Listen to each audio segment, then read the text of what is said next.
for what the team called personal reasons. We have a personal friend.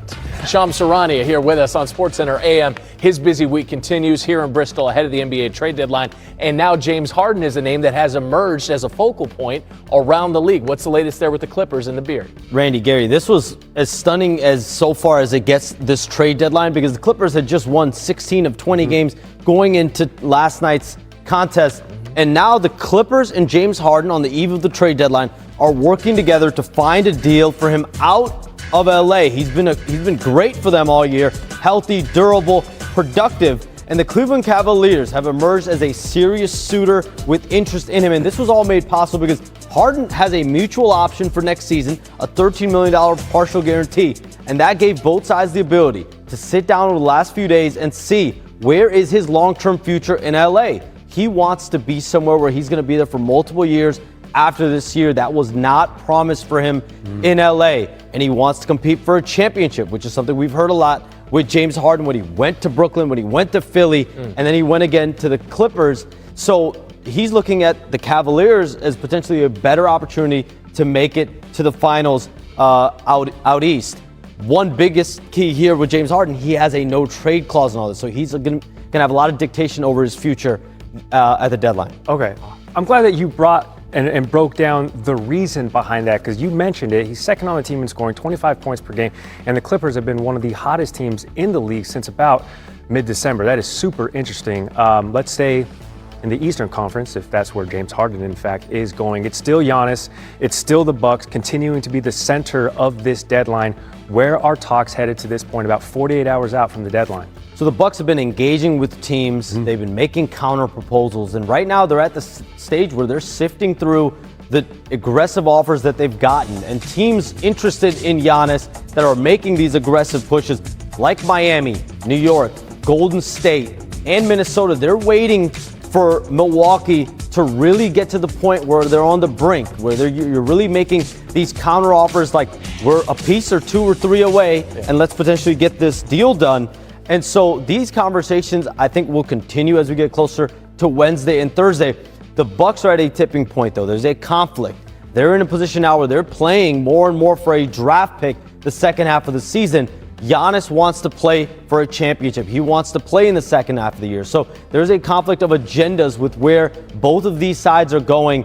They're now 11 games under 500. They've plummeted in the Eastern Conference. And so he wants and is ready for his exit, whether it's now or in the offseason. Very quickly, what do the Bucks expect to get back for Giannis?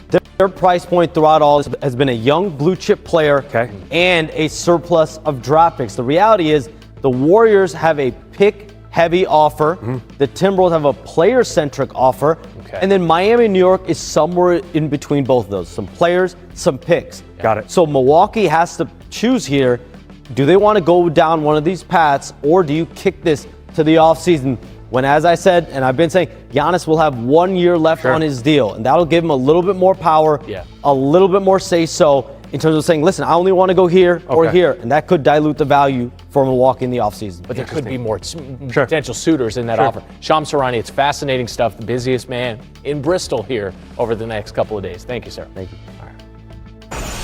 Going to start this SportsCenter with a developing story. Shams Charania reporting that the Clippers and James Harden working to see if the deal could be made prior to Thursday's NBA 3 p.m. Eastern trade deadline. Shams also reporting that the Cleveland Cavaliers, one of the teams showing serious interest for the services of the 36-year-old beard. The Clippers actually host the Cavs tomorrow night.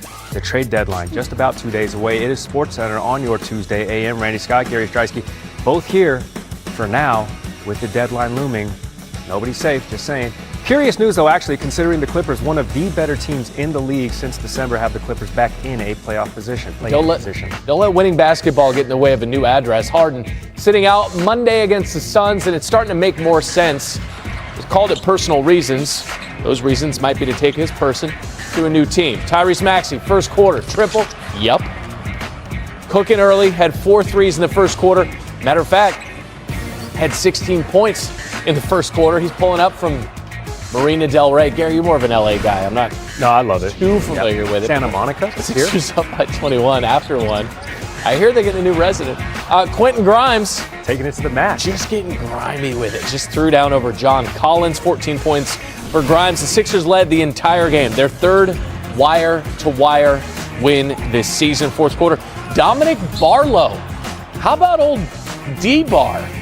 He went to the line. Sixers were 21-22 for the line as a team. That's 95%. Barlow, a three. Oh, friendly bounce. 26 points, 16 rebounds. Best game of his career. And then Maxey, 3 of his 29. He made 7 threes. But as for the man who missed the win with personal reasons, here's Ty Lue. What has James meant for you guys in LA since he's been here? He means a lot. Yeah, he means a lot to our team, and we've seen it the last 3 years, so he means a lot. Is that a guy that you would want to continue having past the trade deadline and be able to build towards a playoff run? Who wouldn't want to have James Harden? No comment on it. Respect his decision or whoever decision it is. And that's it. He's still gonna be my boy, and I trust the front office. Kansas beat BYU on Saturday, and then they beat Texas Tech tonight. So this is the first time Kansas has won consecutive games with both opponents ranked in the top 15 since 2020. Back in 2020, it was a streak that started with a win at Texas Tech. All right, so from the college hardwood to the NBA trade deadline specifically, coming up on Thursday, our insider Sham Charania joins us here on SportsCenter, and everyone's been focused on Giannis, but all of a sudden you've got some news potentially coming from the Clippers out in L.A. Michael, this is somewhat a stunner. The L.A. Clippers and 11-time All-Star James Harden are working through whether they can find a trade for Harden out of L.A. by Thursday's NBA trade deadline. And my understanding is both of these sides have been aligned in these conversations, and it's been made possible because he has a mutual option in his contract for next season. It's a $13 million partial guarantee. That has allowed both of these sides over the last few days to have conversations about whether he has a long-term future potentially in LA and whether that could be possible. And so now both sides are discussing, is there a mutually beneficial option? Is there a beneficial thing for James Harden to land with a team that he wants to go compete for a championship? This is a Clippers team that right now is in the play-in tournament race. Yeah. Can I land to a team and go to a championship? And the Clippers are saying, can we find a player, potentially a younger player, that fits them better long-term? One of the teams that has jumped out as among the most interested teams for Harden right now, the Cleveland Cavaliers. Donovan Mitchell, obviously championship expectations right now with the Clippers. They're one of the most interested teams in him, from my understanding. And James Harden has the power in all this. He has a no-trade clause. It's just interesting. It's interesting for a lot of reasons. The timing feels weird. The timing feels weird, but also just how good the Clippers. 17 of 21. Exactly. Right. They've been the best team in the NBA if you go back to Christmas. So the timing feels weird on all fronts. So James Harden, again, when you have a mutual option, you have a small partial guarantee of about $40 million. He's also thinking about, what is my future with the Clippers? Can I win? Is there a potential fit somewhere else? And also, is there a path toward competing for a championship? And looking at all the sides, and the Clippers similarly have to make decisions for their future as well. And so this has been, over the last couple of years, I think James Harden's had a really good run there. You hear only positive things for him in LA as a leader, as a player. He's been pretty much available throughout his entire stint in LA. But now on the eve of the trade deadline, James Harden and